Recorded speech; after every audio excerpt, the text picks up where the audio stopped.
Yo, what's going on, guys? Welcome back to another video, or if y'all new, welcome to my channel. Hey, so today we're reacting to top 10 demons that Ed and Lorraine Warren feared. Which I never thought they would probably be feared of any demons, because I mean, you know, they're really into this stuff and they know what they're doing. So this is gonna be interesting. I wanted to see what they're feared and how they accomplish their fears of attacking these demons. And before this video starts, I'll let y'all know the original video will be at the top of the description if you guys want to swing on over there and check it out for yourselves. Now let's get right into this. Yeah, they mad hot, they ain't time my shit. Let me pop my shit. I do what they wish. I can't swim, my man. From dedicated demonic followers and horrific artifacts to some of their most famous cases, today we review the demons our favorite demonologists feared. Join me as we review our top 10 demons that Ed and Lorraine Warren feared. I'm your host, Rachel Fisher, and let's get spooked, shall we? Number 10, The Devil Made Me Do It. In 1981, 19-year-old Arn Cheyenne Johnson sparked controversy far and wide for a crime he wasn't behind, or so we think. While arguing with Alan Bono over Johnson's girlfriend, Arn stabbed Bono, resulting in the man's death. When police arrived, Arn claimed that the devil made him do it. When the words "the devil made me do it" came from his mouth, it sent the world into controversy. Apparently, Arn was possessed by a demon that had not been vanquished by the Warrens at all. Ed and Lorraine had worked with his family a year prior when Arn's girlfriend's brother David was possessed by not one, not two, but 43 demons. This man's been possessed with 43 demons? Yo! If I had that many, I don't know how my body would handle all that. Oh my god, that is crazy.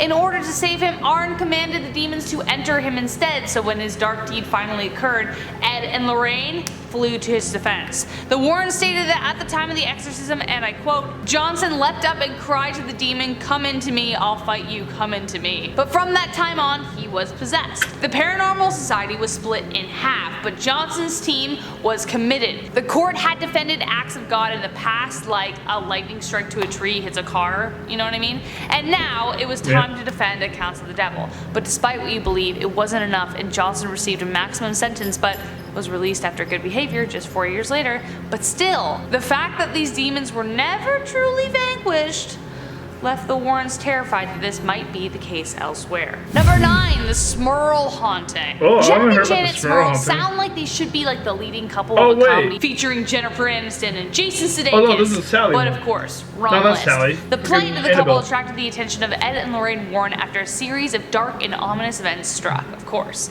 In the 1970s, the family started experiencing shocking technical mishaps like their TV bursting into flames and toilets flushing by themselves. I know, to ghost poop, apparently. At first, they didn't think anything of it, but then the knocking started in a peculiar pattern of 3, followed by terrible sudden odors, making the SMURLs feel ill. The strange noises and smells were swiftly followed by sightings and thus entered the Warrens. The Warrens discovered a presence of 3 separate demons, and despite 3 exorcisms, the family reported the return of the demons until finally they let go 15 years later. I ain't gonna lie, this is really interesting. Like, I love learning about the paranormal and how all this works out. Like, this is just crazy to me. I don't know about how y'all feel, but this is crazy. Number 8, the haunting in Connecticut. The mortuary turned home for the Snedeker family in Southington, Connecticut definitely created the perfect breeding grounds for a scary story. One that left even the Warrens uneasy in their skin. First off, moving into a mortuary? No thank you. In the 1980s, the Warrens took on the case of Carmen and Al Snedeker, who were being tormented by a series of... Look at the kid right there. Like, what is up with him? He already looks like he's possessed. restless spirits and demons. So in this case, it's not just one, but many that they feared. The family reported the smell of rotted flesh lingering in the house because, I don't know, it was a mortuary, and that the taps would turn red out of nowhere. The eldest son was plagued by visions of ghosts, and both Carmen and Al reported being sodomized by the ghosts. It's a very specific activity, which led to the Warrens making the discovery that whoever the morticians were, their activities were not always professional, if you get my drift. I don't know what's worse, the demons themselves or like the people who used to live there. Ugh, can't handle that. This was one of their most confusing cases and remains under scrutiny to this day, but the Warrens knew whatever it was had to be exorcised. But the question is, was it really, or is it just hiding out until someone else comes along? Number 7, the Enfield haunting. I don't know what it is with the 70s, man. This is like old first, like, this is the very first, like, exorcism I watched. This was crazy, but like they say, the movies do not show how crazy these are in real life. Like, the movie doesn't show us justice. This was crazy. It just seems like so much weird stuff happened. We had serial killers. It's nuts. But it just seems like it's one of the strangest times in history, what with violent killers and violent hauntings. The Enfield haunting took place in Brimstown, England, and remains one of the more boggling cases the Warrens worked on. Peggy Hodgson and her family claimed to have seen furniture and toys being thrown and moved by unknown forces in their homes. They even claimed that violent voices were heard and that their children were levitating in the air. They caught the photo of the girls levitating when the investigators set up a wired control camera into the room, which periodically caught images throughout the night. Man. If I see my daughter or a kid doing that, boy, I'll be like, you know what? I am just leaving for the day. You can stay here. You had the wife handle all that. I'm gonna move out for a second. Like, you know, I'm gonna clear my head for a minute. Like, who the hell? I just see my kid fly up in the air. The Warrens knew there was a demonic entity within the house and immediately set to work. Number 6, the Perron family case. The Perron family lived in the old Arnold estate, which inspired the scariest film I have ever seen, personally, because if you've watched me on Central Dark, you know how low my tolerance is. But anyway, it's still awful.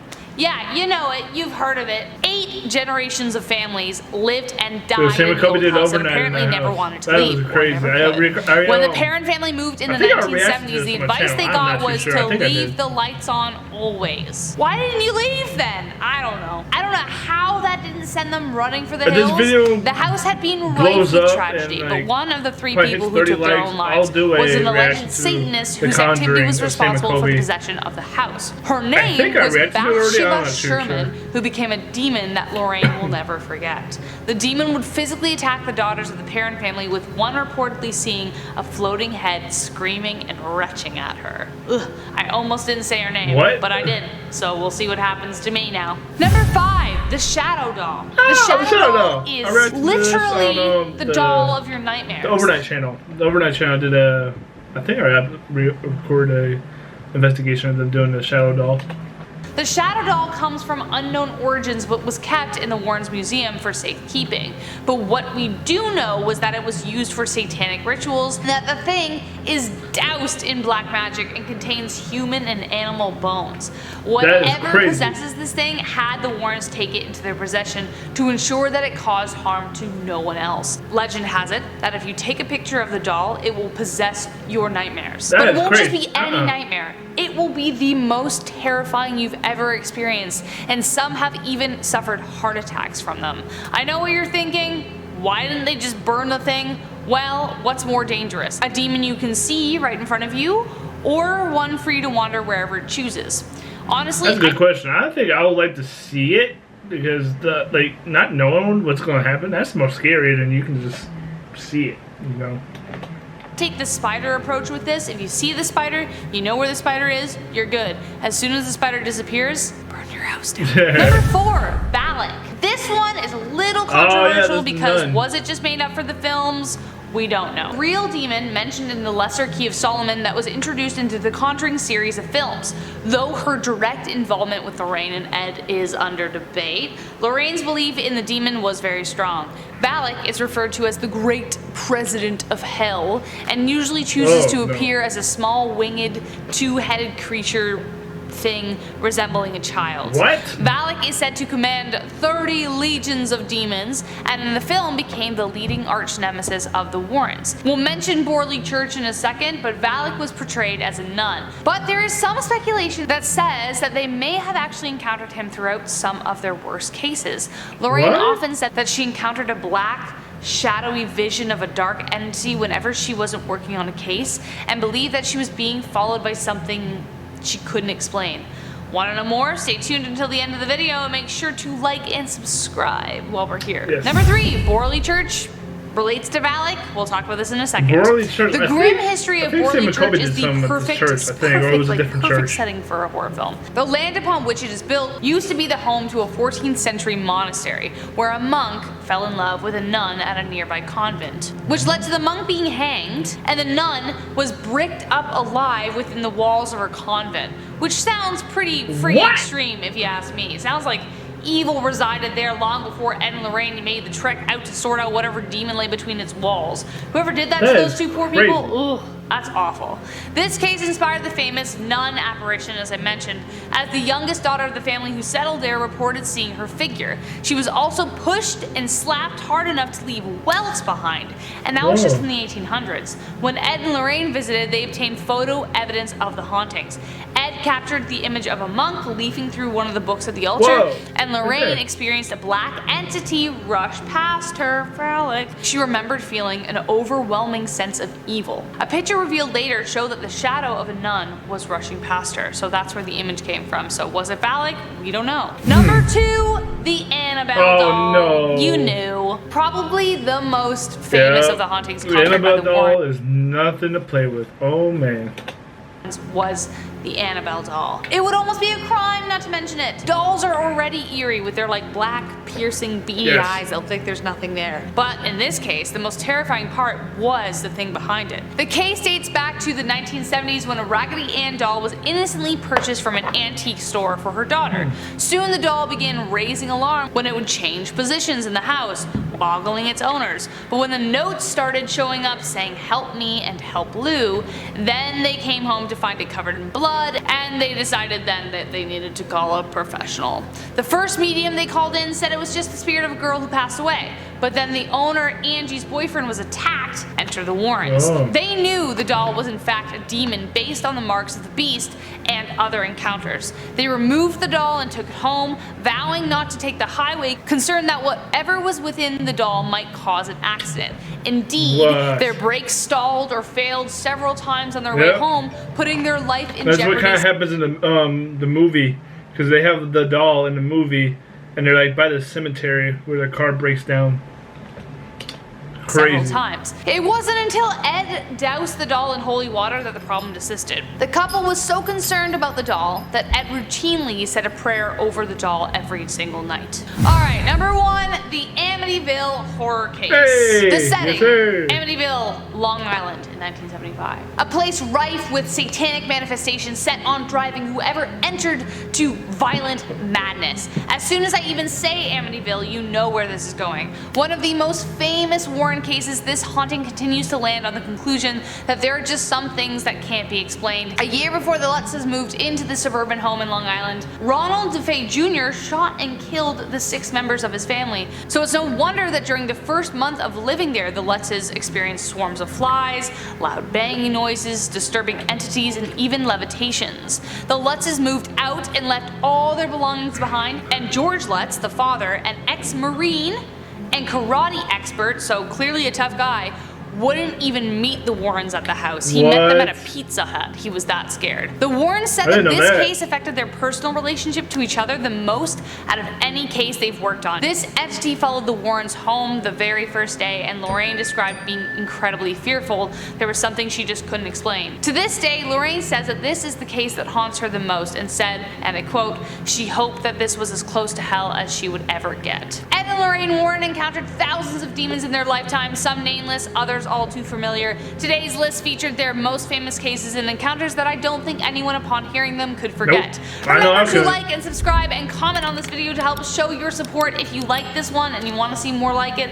I've been your host, Rachel Fisher, and until next time, guys, take care. Take care. To some of their most famous cases, from dedicated demonic followers and horrific artifacts to some of their most... did somebody ask you? Chapstick? That's kind of weird how the chapstick just... They, are you happy? Speaking of demonic artifacts, this guy has a mind of its own.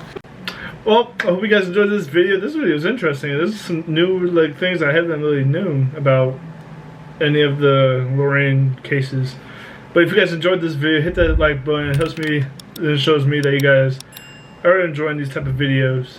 And if you guys want me to do more, I can do more of these videos. These are interesting. But I'm out.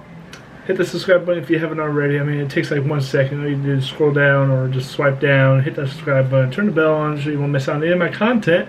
And I'm out. Peace. Yeah, I'm on my gang shit. Whole gang bang shit. Whole thing gang shit. In a Benz, I'm tryna lane switch. Show shit.